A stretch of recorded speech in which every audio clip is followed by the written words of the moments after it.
Muito bem, gravando, vamos começar. Boa noite a todos, bem-vindos a mais uma edição, né, mais uma aula livre da série Insumos Críticos para o Desenho de Cidades Inteligentes. Hoje a gente tem o prazer de receber aqui o Luciano Lauri Pires, né, para falar um pouco para a gente sobre ciência do comportamento e como que, né, essa ciência pode nortear o desenho de políticas públicas e serviços no contexto urbano. O Luciano possui graduação em Comunicação Social, Publicidade e Propaganda pela Universidade de São Paulo, é mestre em Tecnologia da Inteligência e Design Digital pela PUC de São Paulo e em Ciência do Comportamento pela London School of Economics pela LSE. Ele é especialista em experiência do usuário em UX e atualmente é responsável pela nova unidade de Ciência do Comportamento do Itaú Unibanco. Luciano, bem-vindo, obrigado por estar aqui. Por favor, conta aí um pouquinho para a gente sobre o teu percurso, a tua história e como que você vê esse campo de trabalho que é tão novo, emergente e interessante. Perfeito. Primeiro, obrigado, André, pelo convite. É um prazer estar aqui falando sobre isso e com pessoas super interessantes também. A gente já estava conversando aqui um pouco e dá para ficar conversando horas. Eu preparei uma apresentação aqui, o tema é bem amplo, assim, então eu preparei algo para a gente ter um overview do que eu acredito que possa ser interessante para a disciplina, para a escola aqui e para o curso de vocês. Mas fiquem à vontade para me interromper, para chamar algum assunto mais interessante, específico, tal. Eu vou compartilhar a minha apresentação só para guiar aqui o meu discurso, eu também não me perder. E, e aí a gente segue, tá bom? Vocês me avisam a hora que estiver aparecendo aí para vocês. Maravilha, vamos em frente.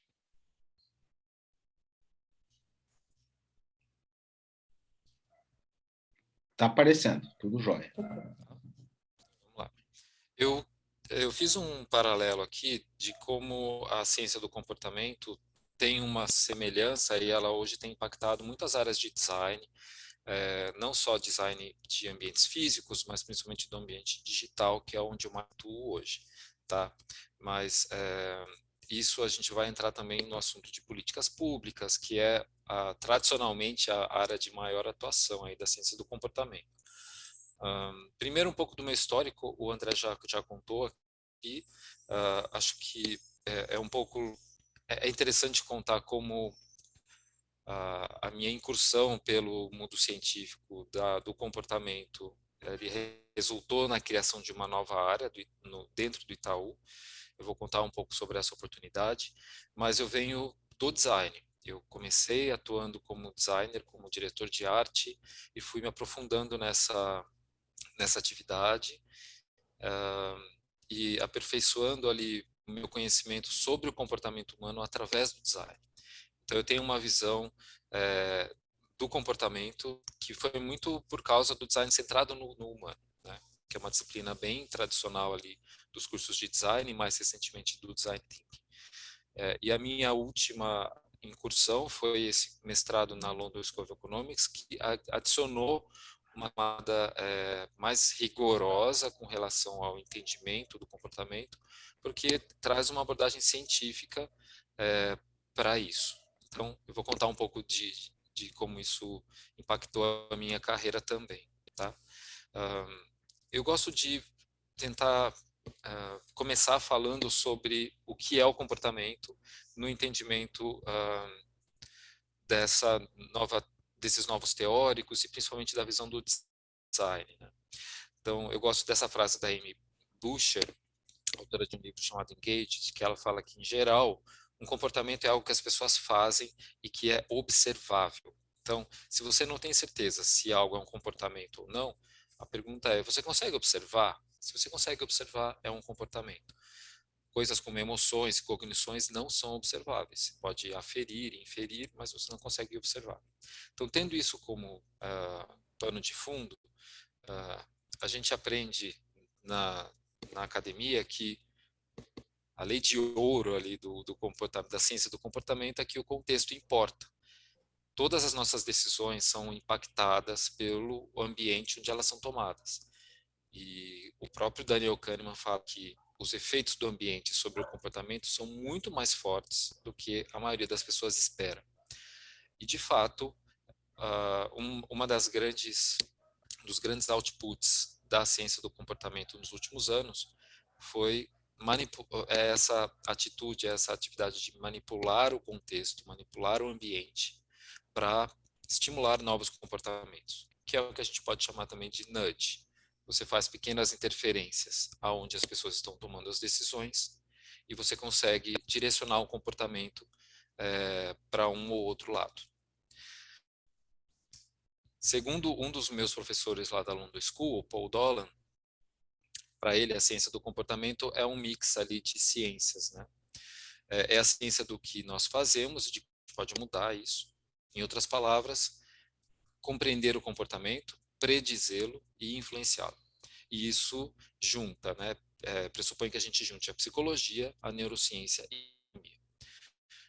Então, aqui é mais uma visão de que a ciência do comportamento, ela hoje está no patamar que está, devido a muitos avanços dessas outras disciplinas, né? Os avanços da neurociência, que permitem que a gente meça, que a gente tenha uma visibilidade da atividade dos nossos neurônios, dos neurotransmissores. Esse entendimento da neurociência ajudou muito ao crescimento da ciência do comportamento.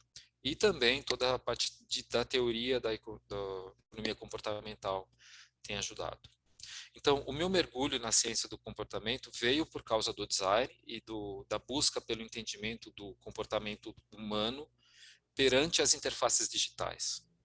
Eu tenho trabalhado com interfaces digitais desde os anos 90, então a internet ainda era mato e eu já estava desenhando sites naquela época eram sites e totens, né? Eram CD-ROMs. E essa interface digital, ela é um ambiente de tomada de decisão. Então, peraí que a Siri resolveu falar comigo.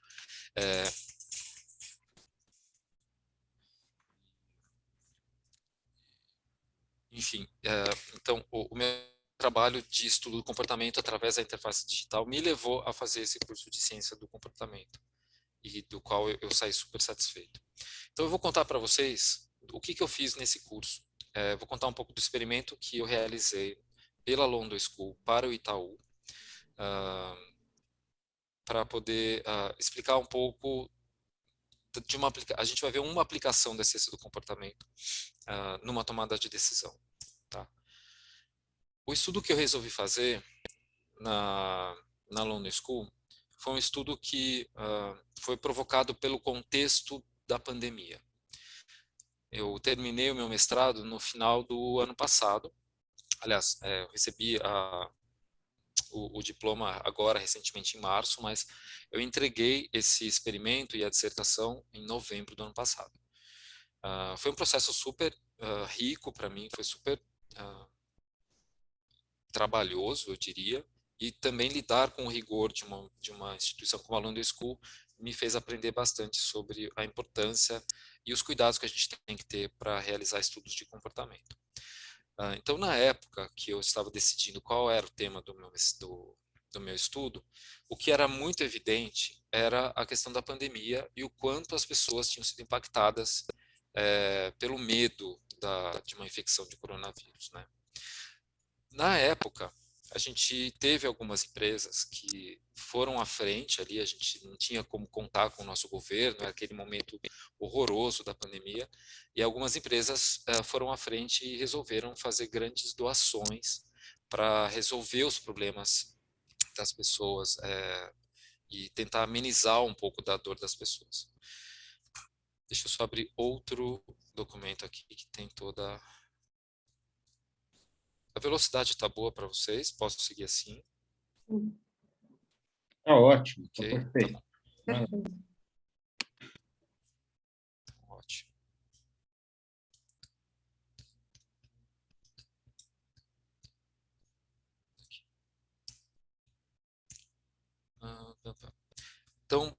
lembrando aqui, quais foram essas empresas, né, que mais doaram recursos para combater a pandemia do coronavírus no Brasil? Numa pesquisa que foi feita no ano passado pela Forbes, essas foram as maiores empresas doadoras, em termos de números, né?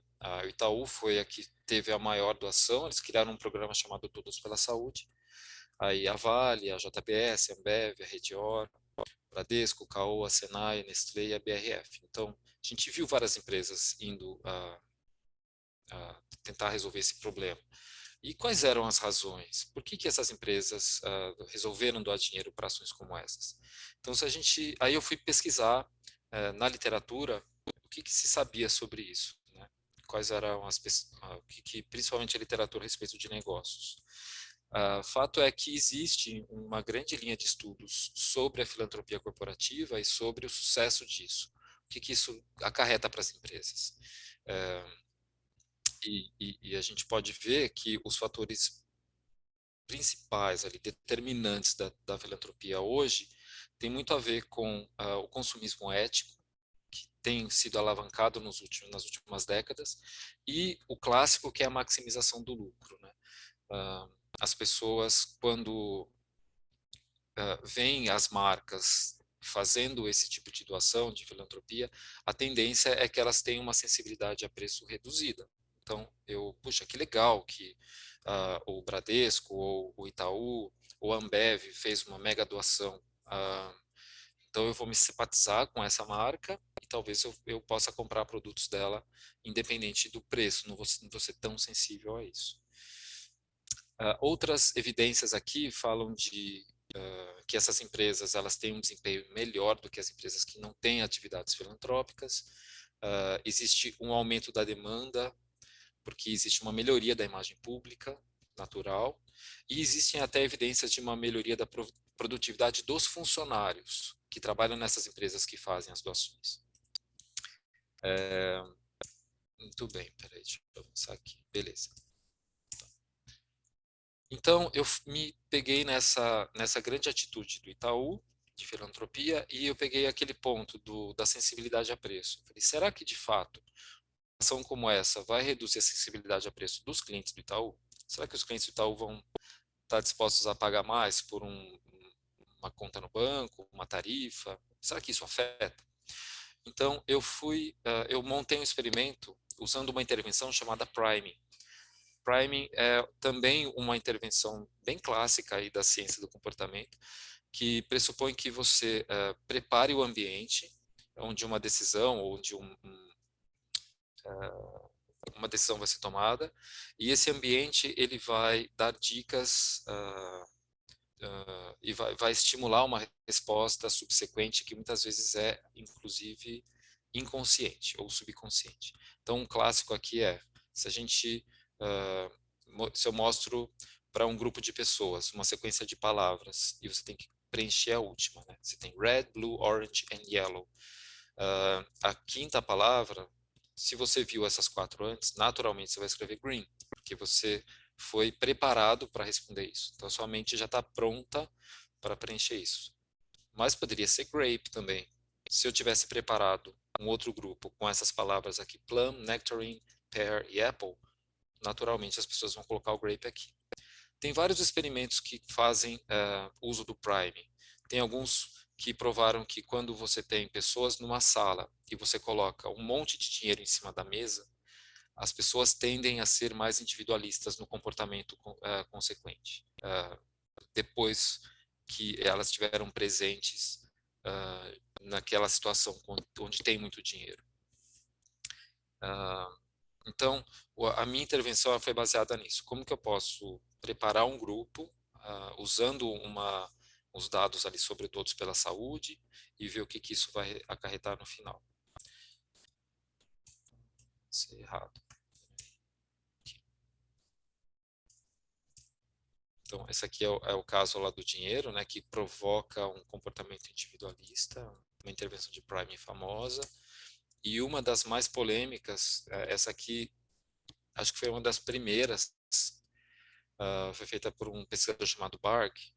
Ele fez um experimento onde ele tinha uma sala grande No meio da sala tinha uma mesa com palavras e as pessoas eram cartinhas, né, cards com palavras espalhadas, e as pessoas tinham que fazer um exercício que era organizar aquelas palavras que estavam todas embaralhadas.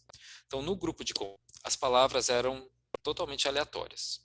As pessoas vinham, entravam na sala, iam até a mesa, organizavam as palavras e saíam. No grupo de tratamento, as palavras todas tinham a ver com o fato de você ser velho. Palavras relacionadas a ser velho. Então, alguns tipos de doença, algumas dores específicas, enfim. E aí as pessoas tinham que embaralhar. E aí, o que eles tinham?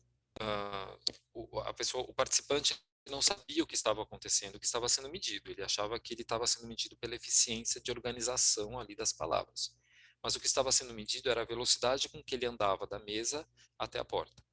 Então, observou-se que o grupo de tratamento, as pessoas que manipularam as palavras relacionadas a ser velho, elas andavam mais devagar depois que elas fizeram o exercício. Elas saíam da mesa andando mais devagar até a porta. Então, esse é um comportamento observável, medido, né? Eles mediam lá quanto tempo a pessoa anda e compararam o grupo de controle e tratamento. Isso é uma loucura que você está me falando. Isso é uma loucura. Que loucura. Isso é uma loucura. Esse experimento, eles tentaram reproduzir esse experimento algumas vezes, sem sucesso, algumas com sucesso. Então, ele é um experimento polêmico. Até hoje em dia existe essa crise da reprodutibilidade na comunidade científica, porque muitos dos experimentos clássicos, até de nomes que a gente conhece aqui, tipo Kahneman, Dan Ariely, tem coisas que a gente tem que tomar muito cuidado no que a gente acredita, porque é difícil reproduzir, né? O contexto pode mudar muito. Então eu fui nessa linha. Tem outro sobre um terremoto, mas eu não vou falar, depois eu mando para vocês, que é super legal também, terremoto e casamentos em crise. E como que você manipula, né? O priming, você pode manipular o som do ambiente, você pode manipular as condições de ar, o cheiro, né, pelo ar, a luz, a imagem que a pessoa vê, a ergonomia, se a pessoa está sentada num lugar fixo ou num lugar que é bambo. Esse experimento do terremoto era isso, colocaram pessoas em cadeiras fixas e em cadeiras que eram meio bambas, e eles viram que era diferente, a natureza e as cores. Então, e a gente observa isso no supermercado. Quando você vai no supermercado, a luminosidade dos lugares ela pode afetar a sua tomada de decisão, né? Uma luz fria versus uma luz mais agradável, mais quente, ela vai ter alguns benefícios para um determinado produto do que outros. De repente, numa sessão de frios, uma luz fria que mostra que é limpo, é totalmente higienizado, seja mais eficiente. Então, o priming ele é essa lógica da manipulação. Para o meu estudo, eu usei o que a gente chama de uma variável moderadora, que é a empatia. Eu acreditava que existem pessoas que são mais empáticas que outras, isso a literatura, inclusive, fala disso, né, que a empatia é uma construção multidimensional e é um traço de personalidade. Então, eu usei uma medida que é um índice chamado Índice de Reatividade Interpessoal, e eu medi, de fato, para os participantes do meu estudo, quais eram o nível de empatia delas, para ver se a empatia influenciava no resultado. Então, vamos ver. Então, a minha pergunta era essa. A iniciativa filantrópica de uma empresa pode fazer com que as pessoas paguem menos por seus produtos? E aí eu tinha duas hipóteses.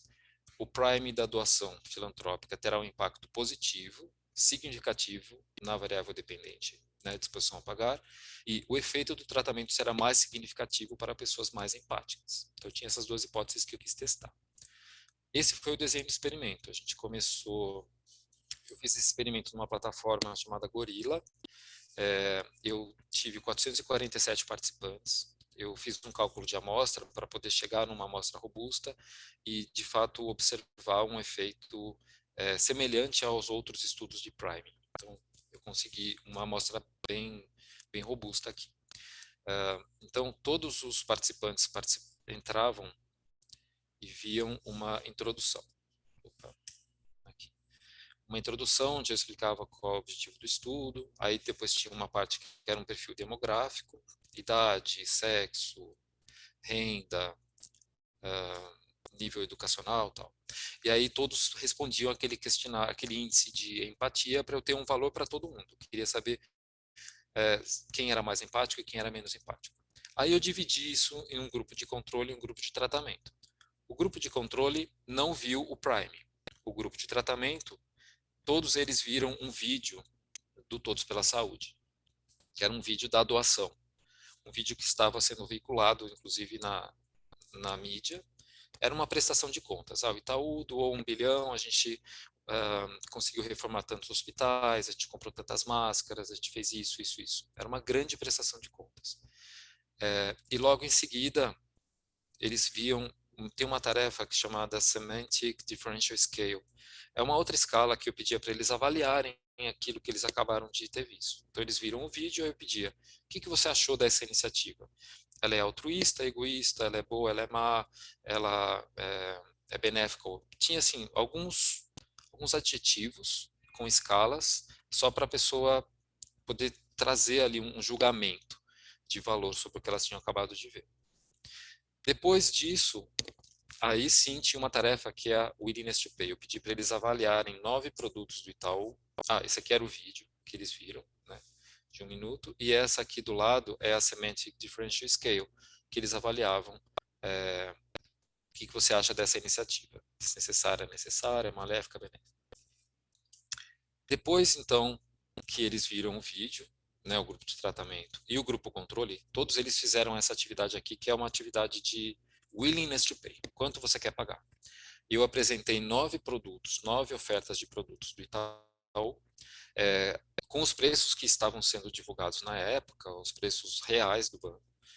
E eu coloquei um slider, que é esse elemento de interação aqui. Eu pedi para eles dizerem quanto você está disposto a pagar por esse produto.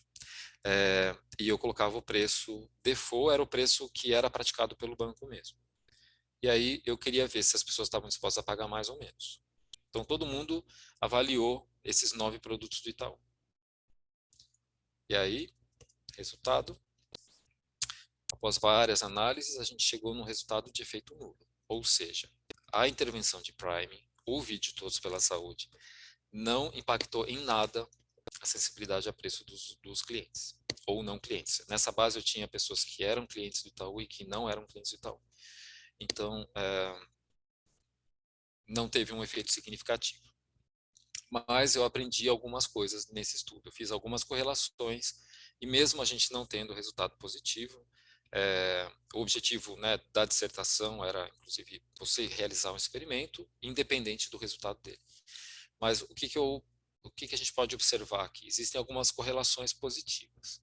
Aquele índice de empatia, ele deu uma correlação positiva com a sensibilidade a preço. Então a gente vê que pessoas que são mais empáticas, elas topam pagar mais por produtos do Itaú, não por causa do Prime, não por causa da minha intervenção, mas porque o Itaú provavelmente tem um histórico, né, de filantropia corporativa longo, e isso impacta as pessoas mais empáticas, independente da intervenção. Aí teve outras coisas, tem uma diferença entre quem era cliente e quem não era cliente, a gente observou isso também. E aí tem a ver com o cenário atual, onde os bancos digitais, o default é não cobrar nada por contas. Então a expectativa de não clientes é não pagar nada. Para clientes é normal, para eles é natural já pagar, porque eles já estão nesse modelo há muito tempo. E também a gente observou uma correlação curiosa ali entre pessoas que fizeram o experimento num aplicativo e pessoas que fizeram o experimento num desktop. Pessoas que fizeram no aplicativo, elas estavam dispostas a pagar um pouco mais do que pessoas que fizeram no desktop. E aí, como que a gente pode interpretar isso aqui? A gente precisaria de mais estudos para poder validar, porque aqui gera outras hipóteses, mas uma das possibilidades é que quando você visualiza no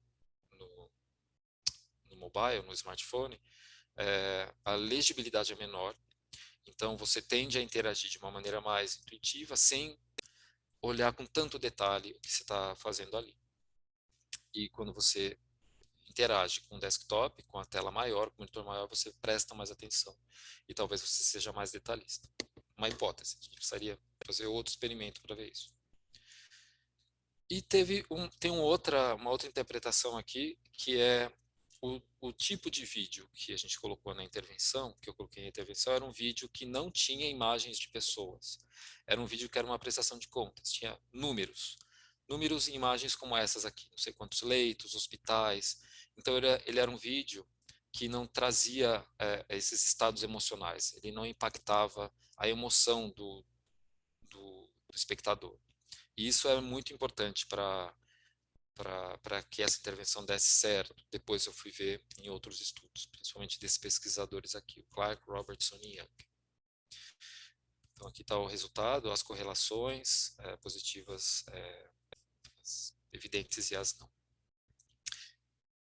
Então eu fiz esse estudo, foi um exercício super legal para mim, para poder ver como fazer um estudo dentro do Itaú, se fosse fácil, se era fácil, se era difícil. Eu tive grande apoio da empresa, apesar de eles têm muito, eles ficaram muito preocupados com relação à divulgação desse estudo, porque eles não encomendaram, eu que quis fazer. E eles não estão interessados em, tipo, a gente fez a doação, mas a gente não está preocupado se isso vai trazer retorno financeiro ou não. A gente tem uma política filantrópica muito sólida aqui há muitos anos. Mas enfim, foi super interessante para ver as possibilidades de se realizar um experimento como esse lá dentro. Então, depois que isso foi realizado, eu criei, em maio de 2000, eu criei uma unidade para trabalhar isso dentro do banco de uma forma mais sistemática. Então, eu criei a Behavioral Insights Unit, é uma unidade hoje nós somos 4 pessoas, uma unidade pequena, e eu vi que essas unidades em empresas semelhantes ao Itaú, elas tendem a ser unidades pequenas mesmo. E a gente saiu de partida com essa missão aqui, que é gerar e compartilhar conhecimento acionável sobre o comportamento das pessoas. E é uma abordagem científica aplicada a negócios. Então, a gente tem aí o desafio de gerar conhecimento, né, através de experimentos, realizar estudos com uma abordagem científica e interpretar esses resultados e contextos, compartilhar isso, publicar esses insights, gerenciar um hub de insights interno e divulgar estudos periodicamente e medir o uso desses estudos, né, essas informações que a gente vai gerar. Tudo bem até aqui? Alguma dúvida? Não, Algum sensacional, comentário? sensacional. Tenho várias coisas para a gente conversar, mas segue aí. Eu sei que você Tá tem bom. mais alguns exemplos, inclusive de questões urbanas. Aí a gente conversa e abre para o debate aqui. Toca o pau, tranquilo. Bárbaro, Tá parabéns. bom. Obrigado.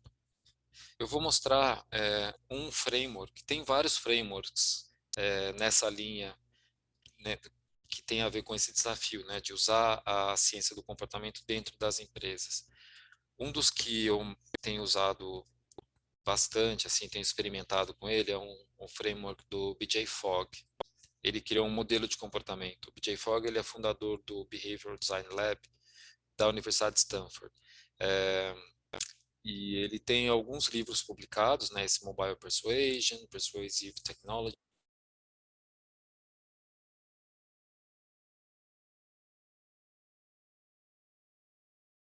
Oba, perdemos o seu áudio.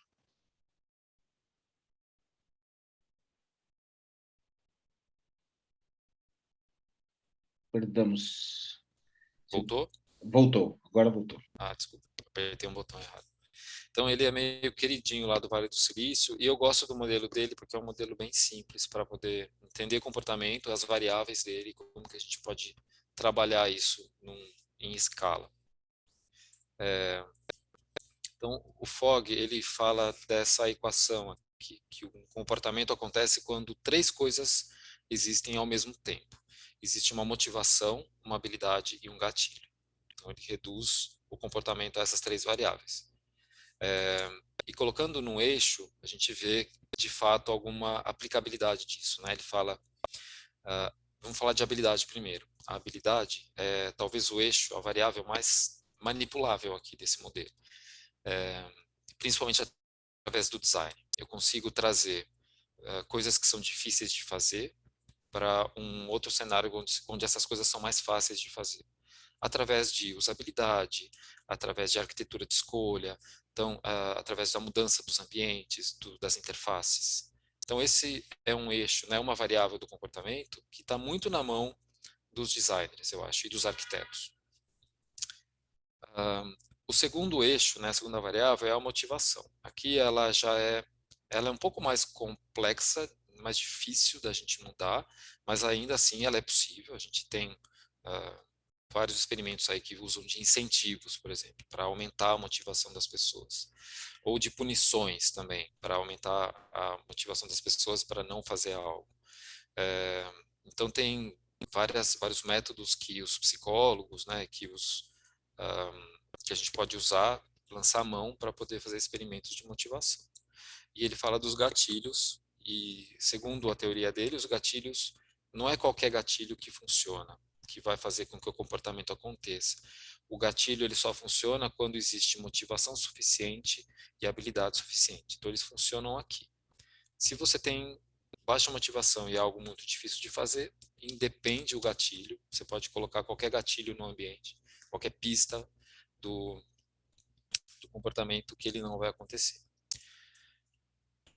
Então aí, primeiro falando de motivação, ele fala desses motivadores core motivators, que são os motivadores, os principais ali de todos os seres humanos. A gente é motivado pela busca do prazer e pela fuga da dor.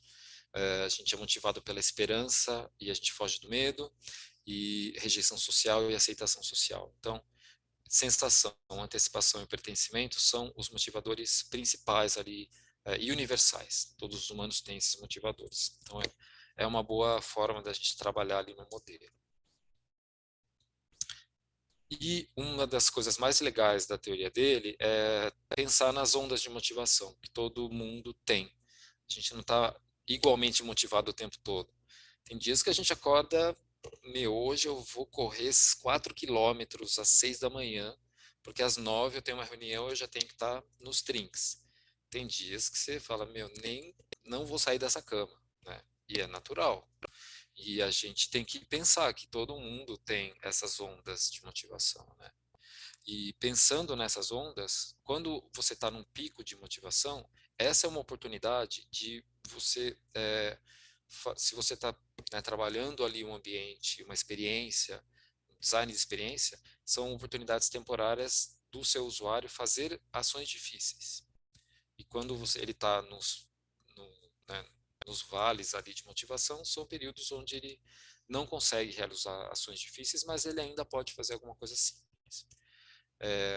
Então, como um exemplo, vamos exercitar aqui um comportamento. Eu coloquei uma linha aqui de comportamentos saudáveis desejáveis, que eu sei que isso é quase que um desejo universal das pessoas, né, de terem comportamentos saudáveis. Então, pensando em facilidade e dificuldade de fazer, comer uma maçã é uma atividade super fácil, ao invés de comer um pastel. Então, comer uma maçã é bem fácil de fazer. Comprar uma maçã é um pouco mais difícil, aprender uma receita, até a atividade mais difícil de fazer, que é treinar 5 vezes por semana. Então, para treinar 5 vezes por semana, eu tenho que estar altamente motivado. Para comer uma maçã, pode ser naquele vale de motivação, que tudo bem, a maçã está lá, eu vou e como. Então, colocando isso no modelo, quando eu tenho baixa motivação, eu só consigo fazer isso, comer a maçã e comprar a maçã. Quando eu tenho uma alta motivação, eu consigo fazer todos eles. Então aqui, se eu estou desenhando uma experiência, que eu quero mudar o comportamento das pessoas, eu tenho que focar nessas ações aqui que são mais difíceis. Aproveitar esse momento de alta motivação, porque isso vai estruturar um comportamento futuro. É isso que ele fala. Se você aqui, ó, se você foca nesse comportamento, nessa ação, você vai estruturar comportamentos futuros, você vai facilitar comportamentos futuros. Pensando nessa linha aqui, você, por exemplo, ir para a academia E preparar o seu treino com o personal é uma atividade difícil, você tem que passar o tempo, agendar, você precisa de uma certa motivação. Mas se você já fez o treino, depois você pode, não precisa ir de novo, não precisa agendar. É a hora que você quiser, você vai, o treino está lá e você faz. Então, esse é um comportamento difícil que vai estruturar um comportamento futuro mais fácil. É isso que o modelo diz. Então, trabalhar essas ondas de motivação, pensando nessas oportunidades. E ele fala também de como Posso fazer um trabalhar o eixo de comentário? habilidade. Pode? Meu, isso é incrível, né? Porque se a gente pensa na qualidade de serviços urbanos, isso muda tudo, né? Muda tudo. Quer dizer, que diferença que faz você ficar horas no transporte ou você saiu de casa e fala, meu, fluiu e vim para cá tranquilamente, né?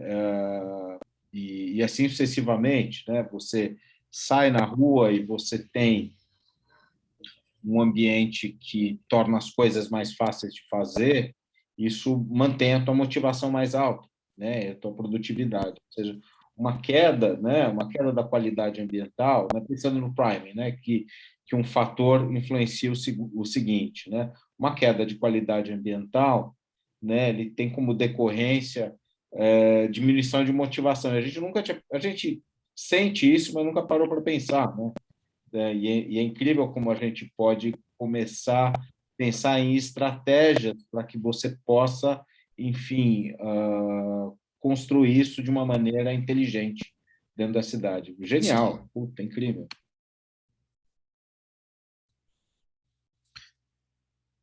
Deixa eu ver onde eu ia mais. Acho que o último ponto aqui é a questão do eixo de habilidade.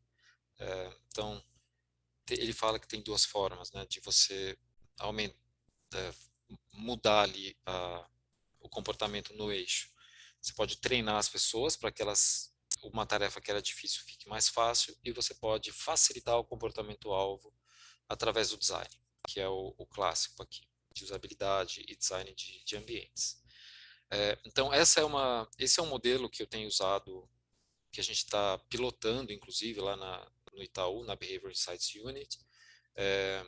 E tem outros modelos, tem um modelo parecido com o do Fogg, que é COMB, que são as mesmas variáveis, Capability, Opportunity, Motivation equals Behavior, que é a Capability, a habilidade, Opportunity é o gatilho e M é Motivation, que é a mesma coisa.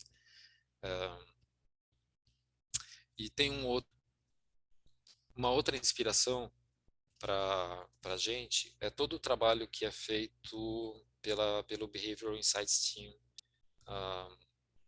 que começou trabalhando exclusivamente para o governo inglês e hoje é uma empresa que trabalha para várias outras empresas e vários outros governos. Então tem muita coisa lá do Behavioral Insights Team também que é interessante. Tem um framework deles que é o EASE, E-A-S-E, que também é um acrônimo para alguns atividades. O case que eu trouxe é um case que eu tenho estudado me apareceu recentemente, acho que tem a ver com o desafio aqui. É esse projeto chamado Vision Zero, que é do governo sueco, do final dos anos 90. Eles tinham ali o desafio de implementar e de diminuir o número de mortes no trânsito. E aí eles foram investigar quais eram os modelos mais conhecidos assim de desenho de rodovias, de vias públicas, e quais eram as teorias por trás disso. E aí o que se fala, eu posso até passar esse artigo para vocês depois, mas existia um paradigma de segurança no trânsito, assim, uma visão que era você colocar vias mais largas para os carros era era a melhor política, porque o carro tinha espaço para desviar de um pedestre numa via mais larga. Só que, e aí muitas, principalmente, aí tem até um desenho aqui das estradas chinesas, que usam muito esse paradigma, né? Então, assim, a gente vai evitar mais acidentes porque as estradas são mais largas. Só o que acontece é que as pessoas andam uma velocidade maior quando a estrada é maior, né, mais larga. E aí as fatalidades, você pode até ter menos acidentes, mas quando o acidente acontece, ele é mais fatal. Então, você não diminuía a fatalidade, você poderia até diminuir o número de acidentes, mas as fatalidades eram altíssimas. Então, eles foram para uma linha ali da ciência do comportamento, tem aqui até o gráfico da velocidade, com a probabilidade da fatalidade. Eles foram para uma linha de pensamento de criar fricções. Eu não vou aumentar, eu não vou deixar as vias mais largas, mas eu vou criar fricções durante a jornada, durante o caminho, para que as pessoas, né, os motoristas, eles tenham que prestar mais atenção no que eles estão fazendo e, consequentemente, diminuir a velocidade. Então, eles partiram para um desenho de rodovias, de vias públicas muito estreitas para carros e para ônibus, com essas ilhas no meio, onde os pedestres podiam parar, e isso fez com que as pessoas, de fato, tivessem que diminuir a velocidade, e diminuiu-se drasticamente o número de fatalidades. Ó. Esse tipo de design reduziu as fatalidades em 80% a 90%. Então, é um tipo de abordagem que a gente, olhando aqui para a ciência do comportamento, eu estou criando uma fricção para provocar um outro comportamento, que é a redução da velocidade. E a gente vê muito isso também em ambientes digitais. O tradicional é você remover fricções, porque a gente quer que o usuário faça uma ação, uma tarefa, de uma maneira super fluida, sem problema nenhum. Só que muitas vezes o usuário de uma interface digital, ele precisa prestar atenção no que ele está fazendo, porque isso pode gerar muitos problemas para ele, inclusive. Então, na indústria financeira, se a pessoa não para olhar né, aquela tela de confirmação de uma transação, se ela não olha se o valor é aquele mesmo, se a pessoa é correta, ela corre o risco de mandar o dinheiro para outra pessoa, mandar o valor errado. Então, criar fricções nesses momentos onde a pessoa precisa prestar atenção é uma boa prática de design. Tem vários cases que falam disso. Quando a experiência é muito fluida, muito fácil, e é algo que o usuário corre o risco de perder dinheiro, ou corre risco de vida, ou algum tipo de risco, isso gera feedbacks negativos, isso gera uma imagem negativa para a empresa. Então, é importante trabalhar as fricções também nos momentos certos. Então, esse é um bom exemplo de como as fricções foram trabalhadas no desenho de um espaço público. Assim.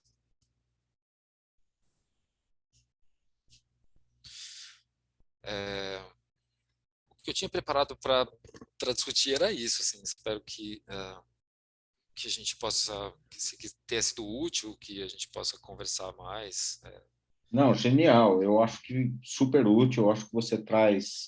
Eu gosto muito de vários aspectos daquilo que você trouxe. Eu acho que você trouxe duas questões fundamentais, né? A primeira é que o contexto importa, né? E que a necessidade da gente tomar cuidado, né?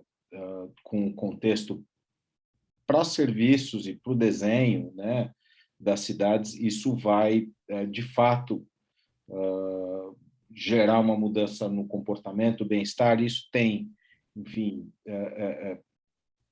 consequências do ponto de vista, inclusive, econômico. Né? E a segunda questão que eu acho muito legal é essa coisa de você trabalhar com recursos de design que aumentam a segurança e bem-estar. Né? E eu acho muito bom que você está colocando isso, porque eu tenho, né, a gente trabalha com cidades inteligentes, com aplicação de sistemas de informação, e normalmente há uma discussão muito mal parada sobre, né, como é que você usa instrumentos de tecnologia e controle para manipular e controlar as pessoas, não para garantir o seu bem-estar. Né? Então, eu acho muito interessante né, como você parte do pressuposto, né, de que você trabalha com, enfim, a ideia de que as pessoas têm reflexos condicionados e você opera isso no sentido de você criar melhor qualidade de vida, criar mais bem-estar, né? E tudo mais. Então, isso já responde, né? Uma primeira pergunta que eu ia te fazer, se é sobre o contexto dessa questão de você controlar o comportamento, como é que você relaciona isso com o livre-arbítrio e a democracia. Então, da mesma maneira que dá para você controlar e promover, dá para ver que dá para também preservar, né? Então, você cria uma fricção, fala, olha, é isso mesmo que você está querendo, né? Essa mesma é a decisão que você está querendo tomar? Você já pensou naquilo? Outras pessoas estão pensando diferente, quer dizer, então isso é muito interessante e eu estou muito feliz com a tua contribuição aqui para o debate. Queria, enfim, te dar a oportunidade para você, né, rebater isso e também abrir também para o resto do pessoal para conversar. Eu acho que a questão do livre-arbítrio ela é super importante e como cientista, né, de comportamento agora, eu tenho o paternalismo libertário como a principal ali via, né, para mim é uma base ética até, pensando eu posso manipular um ambiente, um contexto para ajudar as pessoas a tomarem as melhores decisões, mas elas vão tomar a decisão que elas quiserem. Eu não vou remover uma opção, eu vou reorganizar o ambiente para que as melhores opções para ela, né, assim, de acordo com o comportamento que eu quero estimular, as melhores opções estejam mais fáceis, mas todas as opções estão disponíveis. Então, acho que o paternalismo libertário, né, com o conceito do Taylor, tem muita utilidade aqui, em termos éticos. Dentro da Behavioral Science Unity no Itaú, a gente tem essa preocupação também de realizar os experimentos, mas como eu não tenho um comitê de ética para experimentos comportamentais dentro do Itaú, eu tenho usado muitas referências de comitês de ética da academia. Eu tive que submeter o meu estudo ao comitê de ética da London School, porque tem muitos cuidados que precisam ser tomados. A gente está até procurando parceiros, universidades, ou enfim, universidades mesmo, que possam ser parceiros nossos nessa avaliação de experimentos que possam ter algum risco ético, que eu acho super importante. Então, para mim, o livre-arbítrio, para mim, é uma grande ressalva, é uma grande preocupação, e eu sou praticante ali do paternalismo libertário. Legal, vamos abrir. Cândido, você gostaria de fazer algum comentário? Patrícia? Eu tenho uma pergunta, na verdade, para o Luca, a respeito da terceira idade, porque eu acho que essa questão que foi colocada, o design como facilitador, né, e esse eixo, né, entre habilidades e motivação, eu acho que no caso da terceira idade isso pesa muito, né? Também no ambiente digital, mas em geral em qualquer ambiente, seja no ambiente urbano, seja no ambiente digital. Queria que você comentasse um pouco isso, Luca. Como é que você tem sentido essa questão da terceira idade em relação ao que foi dito? Ótima pergunta. É um assunto bem delicado. Eu fiz um trabalho recente dentro do Itaú, inclusive, a gente criou personas de terceira idade, 65 mais, para entender comportamento, principalmente o comportamento relacionado à saúde financeira e ao uso de canais digitais. E a gente percebe o quão distantes, existe uma parcela da população que é muito distante desse universo, muito vulnerável. Assim, eu acho que o foco da ciência do comportamento é o comportamento das pessoas, né? Pensando em geração, eu acho que essa é uma questão bem polêmica. eu acredito muito nos comportamentos diferenciados por geração. Eu acredito muito no contexto geracional. Então, hoje a gente está num contexto geracional, pós-millennial, né, e mais geração Z ali, que eu me identifico com muitas coisas dos millennials e eu também me identifico com alguns comportamentos da geração Z, porque esse contexto é muito forte, né? A gente convive com as tecnologias e com esses ambientes, então a gente acaba incorporando muito desses comportamentos dessa geração. O grande problema para mim da terceira idade são as pessoas que estão fora desse contexto geracional. É claro que existe um histórico ali de comportamento que foi muito marcado pela geração onde elas nasceram, pelo ambiente onde elas foram criadas, mas se elas não conseguiram participar das evoluções, né, que a tecnologia impôs, elas estão muito excluídas. Eu acho que existe muita oportunidade, existe muita carência de soluções para essas pessoas.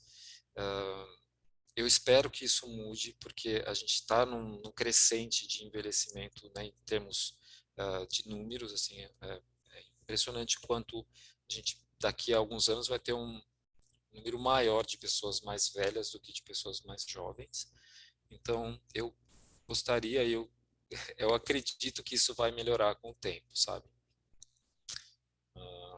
E eu puxo esse assunto sempre que possível no Itaú, e é um público que eu tenho todo o cuidado ali para pensar em soluções, de pesquisar e entender, e trazer para as discussões mesmo. Legal. Não sei se eu respondi. Não, respondeu super. Não tem resposta, né? Quer dizer, eu acho que está todo Tem mundo resposta, aí exatamente. enquanto se pensa, enquanto se produz conhecimento, porque, na verdade, o analfabetismo digital é um problema que, né, às vezes pode ser por falta de acesso, às vezes pode ser por uma questão de idade, é um problema só, na verdade, também, né? Enquanto as pessoas... Hoje a moeda já não circula, se circula praticamente... Você vai no banco 24 horas, você só tem nota de R$ 100 para tirar, de 50. Não tem mais troco para dar quem está na rua, que na rua não é digital, você não pode fazer um Pix. E aí começa uma complexidade violenta, né? Se a gente for pensar no mercado financeiro, então, né, a área econômica é incrível. Mas eu digo, mesmo em relação ao ambiente 3D da cidade, né, eu achei muito interessante o que você falou. Claro, eu penso, eu inclusive sou correntista do Itaú e acompanho as iniciativas que tem nesse sentido e a evolução que está sendo feita, implementada do ponto de vista digital, mas eu penso também do ponto de vista físico, né? Esse eixo que você apresentou, que eu achei extremamente interessante, da motivação e habilidades e o gatilho, né? Aquilo que pode ser um pequeno estímulo, né? Quando você falava da Alemanha, eu me lembrei daquela rodovia que desce para a praia, que eles colocaram tantos radares, tantos isso, tantos aquilo, que a gente vai realmente cada vez mais devagar, né? E das lombadas, que a gente tem esse recurso também de, né, fricção, né, que você mencionou, né, acho que essa terminologia, né, então foi um pouco daí que eu pensei, acho que do ponto de vista físico também tudo se aplica, adorei a sua apresentação, muito bacana, muito obrigada. Obrigado. Legal. Eu lembrei agora do... pensando ainda na terceira idade, uma coisa que motiva bastante o uso, né, das tecnologias é o contato, né, pensando até no eixo da motivação, é a questão da aceitação social. Então, as redes sociais são um grande motivador para pessoas da terceira idade entrarem no digital, porque ela vai poder ver o que o netinho dela está fazendo, o que a filha dela postou, né? Minha mãe hoje é uma grande seguidora das minhas redes sociais, então e eu estou com um contato muito mais próximo com ela por causa disso. Mas o meu pai, por exemplo, ele tem zero motivação. Ele não quer saber. Já fiz tudo que eu podia para digitalizar ele, mas não quer. Então dá para a gente trabalhar pensando nas motivações, o que atrai as pessoas, né, para esse ambiente, porque vai ser difícil no começo, né? Mas se a motivação é alta, principalmente pensando na aceitação social, no pertencimento, dá para aproveitar isso como um gancho para trazer as pessoas. A pandemia trouxe isso muito em parte, né? As pessoas acabaram tendo que se digitalizar numa medida, às vezes até Exato. excessiva, né? Do ponto de vista da jornada, né? Hoje de trabalho, isso é uma loucura, né? Não sei fazer um Zoom. Como não sabe? Tem que saber mexer no, tem que saber tudo, né? Exato. Tem que saber pagar conta pela internet. Minha mãe aprendeu a pagar conta pela internet na pandemia. Foi exatamente quando ela resolveu, se viu de frente, entendeu que tinha que comprar um celular maior, entendeu que dava para ler o código de barras pelo celular, né, usar o aplicativo do banco. Imagina, nunca, nunca, antes da pandemia, nunca, nunca, Patrícia, nunca. obrigado. Cândido, você tem um comentário ou uma pergunta? Eu não, eu acho que primeiro eu agradeço, né, Luciano? Muito gostoso você ver muito gostoso ver a sua pesquisa, né? Eu sei a dificuldade de resultados negativos no meu, eu tive também resultados negativos no meu doutorado, né? É uma escrita mais difícil, né? O que eu acho que eu queria comentar com você e aproveitando os ganchos do André o seguinte: primeiro, você pode entrar a plataforma Brasil, onde a gente precisa registrar as nossas pesquisas com seres humanos, né? É um órgão o CONEP, né? Ele regula, ele tem uma legislação para pesquisa com seres humanos, e se você vai fazer pesquisa com seres humanos, você entra ali na plataforma Brasil. Ela é meio dura, mas você pode fazer, e se você pode fazer isso sem comitê de ética, porque os seus trabalhos vão para comitês de éticas já organizados, tá? Então acho que isso é um Excelente. Ótima ponto dica. muito importante para você, porque assim depois, mesmo que seja para uso interno da organização, você pode então publicar as suas pesquisas, né? E garantir que está de acordo com a legislação das pesquisas com seres humanos no país. Ótima dica. Eu achei interessante a questão do paternalismo ético, né, e o livre-arbítrio que foi comentado, porque eu me debato um pouco com isso. Eu tenho, no fim, eu tenho uma outra filosofia, né, que é o behaviorismo radical, que tem também as suas questões e em muitos pontos é parecido com o paternalismo libertário, mas uma coisa que o behaviorismo radical já chegou ali, e eu ainda não consegui localizar nos trabalhos do Sunstein e do Thaler, é a questão da promoção de autonomia, né? Junta um pouco com o que a Patrícia estava falando na hora que ela trouxe a terceira idade, né? Porque o paternalismo libertário, quando influencia, controla e prevê comportamentos, né? Muito parecido ali com esse que eu estou, o behaviorismo radical, ele não se preocupa tanto na promoção de autonomia. E por promoção de autonomia, eu vou ser bem específico, tá? Promoção de autocontrole, promoção de um repertório de autocontrole, da pessoa conseguir se autocontrolar, da pessoa conseguir tomar suas próprias decisões, né? E resolver seus próprios problemas. Nesse sentido, vocês já chegaram a pensar em pesquisas que promovam isso? Acho que você vai contribuir bastante o paternalismo libertário se você assumir essa agenda, né? Essa é uma discussão interessante. Eu até hoje estava conversando com um colega meu lá da London School. Ele tem feito um trabalho super interessante na linha de trabalho remoto e trabalho híbrido, né? A ciência do comportamento por trás dessa opção, que hoje é uma opção, né? As grandes empresas foram obrigadas a se adequar, né, a essa vontade das pessoas de trabalhar em casa ou trabalhar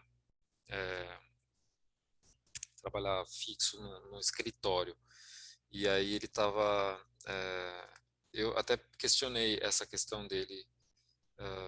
Às vezes as pessoas, elas acham que é melhor para elas ficarem em casa por comodismo, mas de verdade, se elas fizerem um movimento híbrido, né, ir para um escritório, mudar o ambiente, isso pode trazer mais felicidade para elas, o que vai contra o comodismo.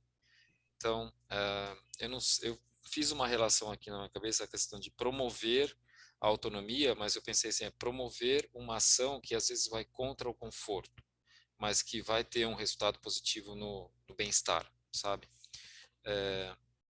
Esse é o autocontrole, né? Esse é o autocontrole. Esse é o autocontrole. É quando você come a maçã, né, para ter uma vida mais saudável, né? É chato comer a maçã, é muito mais gostoso comer a coxinha, né? Mas no longo prazo talvez seja mais chato mais chato pegar o ônibus, né? Mas quando você chega lá, você tem mais pessoas, mais cafés, mais interações, maior variabilidade no comportamento. Eu acho que você está num lugar muito legal para fazer uma pesquisa. Desculpa dar sugestões assim, né, sem você pedir. Por favor, dê sugestões. Mas porque nesse contexto de pandemia que está tendo essa saída e essa resistência, eu trabalhei bastante os dois lados, né? Tanto a resistência de sair quanto as pessoas que não podiam, a turma da saúde que precisava ficar ali na linha de frente, né? Eu acho que muito se disse sobre as pessoas não perderam produtividade, aumentaram a produtividade trabalhando em casa. Eu acho que uma pesquisa boa de se fazer será que elas melhoraram a produtividade ou elas simplesmente trabalharam mais horas, né? E acho que essa é um bom jeito de você investigar. Aí essa depois você me conta se vai para frente, Sim, né? E uma perfeito. outra coisa interessante é que o Itaú tem uma grande tradição, né, nas ciências do comportamento, né, principalmente a partir da aquisição do Banco de Boston, que trouxe, por exemplo, várias vezes o Kahneman, né, eu acho que mais de um par de vezes o Kahneman antes do Prêmio Nobel já, né, e toda essa tecnologia foi feita. Vocês devem ter bastante coisa interessante lá, né? Pois é, eu não sabia disso, que o Boston tinha trazido o Kahneman, mas aí na época do Boston, né? Mas logo, a última vez que o Kahneman veio foi na fusão ali, né? Na fusão. Com o Meirelles, na época do Meirelles, né? O Meirelles trazia o Boston, o Kahneman. Olha, a gente já trouxe, eu já intermediei 2 conversas com o Donald Norman, que é um grande cientista do comportamento também. Eu adoro o trabalho dele, ele é assim, mas ele veio para falar com a comunidade de designers ali do Itaú e também acabou falando com uma equipe de negócios ali. O que eu vejo hoje é um ambiente super fértil, né? Foi muito legal eu ter essa oportunidade. Eu fiz a proposta de criar a unidade e foi aceita, enfim, como um experimento até de como aplicar essa ciência lá dentro. E eu vejo muito interesse de várias pessoas, de múltiplas áreas lá dentro, querendo trabalhar com isso, querendo encomendar projeto para a gente. Então, é um terreno bem fértil, isso é verdade. Está sendo interessante trabalhar lá, apesar das dificuldades de rodar um experimento, enfim. Eu gostaria de fazer uma pergunta para vocês, né? Que é assim, enfim, esses encontros são muito interessantes, porque a gente acha que não vai falar de cidades inteligentes, mas a gente está falando disso, né? Porque eu acho que a gente pode adotar como inevitável de que a economia do comportamento e esse tipo de ciência vai começar a ser utilizado para o desenho de políticas públicas, né, daqui em diante, né? Eu e a Patrícia, a gente fez um curso do BID para isso e tal. E aí é muito interessante da necessidade de você ter protocolos muito rígidos de experimentação antes da implementação daquilo e de ter um comitê de ética, né, observando isso. Então, quer dizer, o que eu acho que a gente está falando é de um outro desenho, né, da ação do Estado, não da ação do Estado, mas um outro desenho do, do arcabouço de gestão do bem comum, que leva em conta, né, cuidados, né, na construção desses experimentos que tenham resultados coletivos, né, e na ideia de um comitê de ética que possa observar essas relações que passam a se estabelecer entre sistemas e pessoas e seus sistemas de mediação, né, e que esse comitê de ética, antes de ser um comitê de controle, ele é um comitê amplo, né, ele deve ser uma grande concertação social, um coletivo amplo, né, instrumentalizado para isso. Então, você randomicamente manda para pessoas, que nem uma situação de peer review, né? E que o oposto disso é essa possibilidade de você fazer campanha política junto com fake news em WhatsApp e ninguém se responsabilizar, né? E esse tipo de construção de, como é que eu vou dizer, política pública baseada em boato, interfere em tudo, né? Quer dizer, eu vou trazer aqui um caso de um Waze racista. Você ouviu falar dessa história? Era um Waze racista que desenvolveram nos Estados Unidos, que evitavam determinados bairros, né, de vulnerabilidade social, né, criavam, né, criavam uma predisposição de aumento de preconceito em relação àquelas pessoas, àqueles bairros, e, por consequência, derrubou o preço do metro quadrado daquelas regiões, né, e vulnerabilizou ainda mais aquelas regiões. E, enfim, é interessante como é necessário, né, agora, começa a me parecer necessário, colocar essas questões em perspectiva, e a ideia né, de você ter um debate, né, dessas comissões de ética. Então, a gente está falando de, né, políticas públicas baseadas em evidências, né, quer dizer, você tem que construir, né, um experimento e evidências para orientar o teu desenho, e você precisa ter um comitê de ética respaldando isso. Então, isso é muito interessante do ponto de vista de desenvolvimento institucional, tanto para o setor público quanto para o setor privado, né? É muito, muito, muito... eu fico muito feliz de ter podido, né, trazer uma circunstância que a gente pode falar que as cidades inteligentes vão lidar com esse tipo de coisa, né, num horizonte relativamente curto, né? Bem, gente, vamos fazer uma última rodada de papo aqui. Patrícia, Cândido, Patrícia, que tem algum comentário?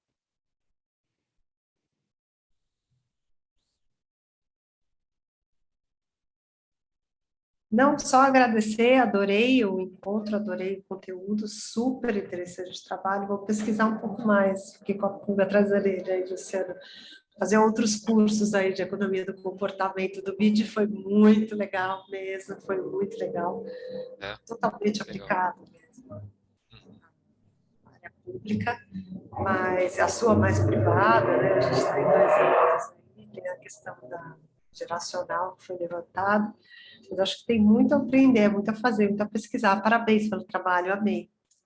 Obrigado, Paty.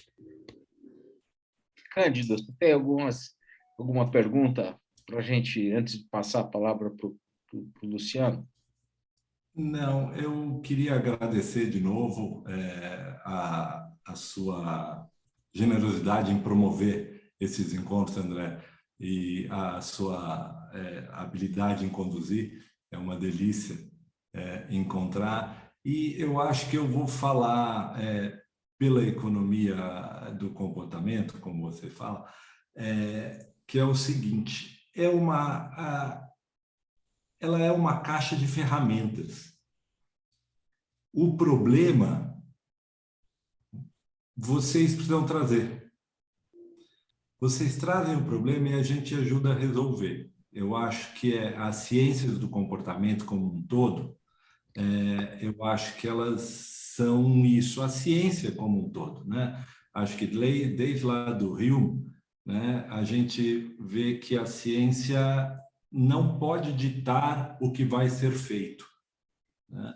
Ela pode dar palpites em como fazer. Então, a questão para nós podermos, acho que, dar um gás no uso das ciências do comportamento como insumos críticos, né, para o desenho de cidades inteligentes, quais são os problemas? Como que a gente está? Eu acho que as próximas disciplinas do grande conjunto que você está montando vão chegar aí, né? E daí acho que isso é muito interessante. Enfim, acho que a ciência do comportamento é mais uma caixa de ferramentas que eu digo mais ainda, né? Está louca para fazer parte da solução, né? E se você, acho que é isso que você levanta, né? Que se você deixa ao Deus dará, né? Vamos dizer assim, aos interesses comezinhos, ela pode facilmente fazer parte do problema, né? Então, é muito importante isso que você está fazendo, trazer os cientistas do comportamento para perto do desenho de cidades inteligentes, porque a gente pode ajudar no desenho, mas as questões a serem resolvidas, os arquitetos urbanistas são muito mais craques, já pensaram muito mais que isso, que a gente nisso. Imagina, vamos junto. Luca, suas considerações finais aqui. Eu queria agradecer a vocês todos que estão aqui, foi uma delícia a conversa. E pensando nesse desafio de aplicar a ciência do comportamento no desenho de políticas públicas e das cidades inteligentes, eu acho que vale eu fiz uma rodada de conversas com profissionais de outras empresas que tiveram um desafio semelhante ao meu. E alguns deles falaram a mesma coisa, que é go for the low-hanging fruit. Então, é difícil no começo, né? Você rodar um experimento, você trazer um aprendizado e aplicar a metodologia que seja num governo, numa instituição. Então, quais são os desafios mais fáceis de você rodar e já trazer resultados visíveis para provar o valor? Então, é um pouco isso que eu estou fazendo hoje no Itaú, né? Quais são as frutas mais baixas que eu posso pegar, os desafios mais simples que eu posso produzir um experimento, trazer um resultado positivo e provar o valor disso dentro da empresa. E a gente tem que pensar também que políticas públicas, elas impactam muita gente. Então, qualquer pequeno efeito que você provoque através de uma intervenção, de um nudge, de uma mudança, ela pode ter um grande impacto em termos de orçamento e em termos de bem-estar também das pessoas. Então, é preciso todo o cuidado, e eu acho que com pequenos experimentos, com pequenos desafios, talvez no começo, seja uma boa saída.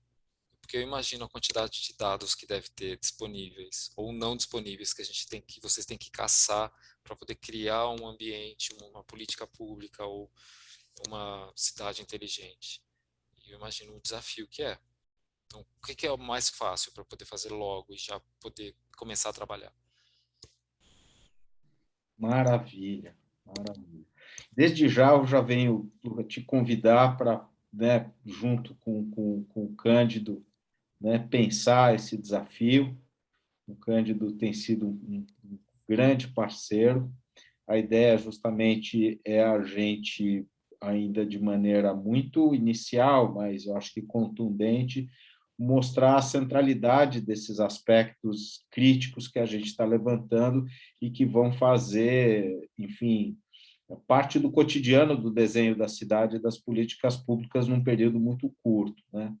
Então, enfim, é um prazer, né? A gente vai divulgar isso daqui enfim, esperamos em breve a gente poder compartilhar, fazer experimentos juntos, tá bom? Legal. Bem, eu vou encerrar a nossa gravação,